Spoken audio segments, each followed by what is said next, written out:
Friends, మన చెట్టు పళ్ళు పెద్ద పెద్ద కాయలు ఉన్నాయి. ఆ పెద్ద పెద్ద కాయలు ఈ రోజు కోసేద్దాము. చాలా ఎక్కువగా కాసాయి, గుత్తులు గుత్తులు కాయలు అన్నమాట. ఈ కాయలు చూడగానే ప్రతి ఒక్కరికి నోరు ఊరుతుంది, నోరు ఊరాల్సిందే. ఇలాంటి చెట్టు ఒక్కటి ఉంటే చాలు, ఇక మనకి ఫుల్ టైం పాస్ అన్నమాట. ముందే కోసినవి చూపించేస్తున్నాను మీకు. గుత్తుల కాయలు అన్నమాట. ఇది ఎంత పెద్ద గుత్తుందో చూడండి. 1 డజన్ కాయలు పైన ఉన్నాయి. చూసారా ఎన్ని కోసామో? 8 కాయలతో పెద్ద గుత్తి ఇది. నిమ్మకాయలు కూడా కొనుక్కొని అవసరం లేదు. అమ్మ అయితే కాయలు కోయించడం, పంచిపెట్టడం ఇదే పని. ఆవిడకి చక్కగా టైం పాస్ అయిపోతూ ఉంటుంది. ఈ చెట్లతో అరటి మొక్క కూడా ఉంది పక్కనే, అది కూడా త్వరలో గెల వేస్తుందేమో. చూస్తున్నారు కదా, చెట్టు నిండా గుత్తులు గుత్తుల కాయలే చాలా ఉన్నాయి, పెద్ద కాయలు. ఇప్పుడు కోద్దాం రండి. కెమికల్స్ వేయకుండా పెంచిన పంట కాబట్టి ఫుల్ హెల్దీ అని చెప్పుకోవచ్చు. ఈ గుత్తులైతే మనం కోద్దాం ఇప్పుడు.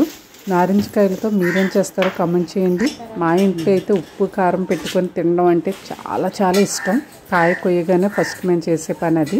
గుత్తుల్లా రావాలని కోస్తుంటే కర్ర కిందకి దింపేటప్పటికి కింద పడిపోతున్నాయి గుత్తులు. ఎట్టకేలకు ఇది 3వ గుత్తు చేతికి అందింది. దీనికైతే 6 కాయలు ఉన్నాయి ఈ గుత్తుకి. చూసారు కదా ఎన్ని కాయలు వచ్చాయో. కలర్ వచ్చిన కాయలు కూడా ఉన్నాయి.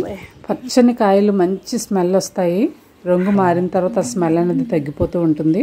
ఈ కాయలకి జ్యూస్ అనేది కూడా చాలా ఎక్కువగా ఉంటుంది.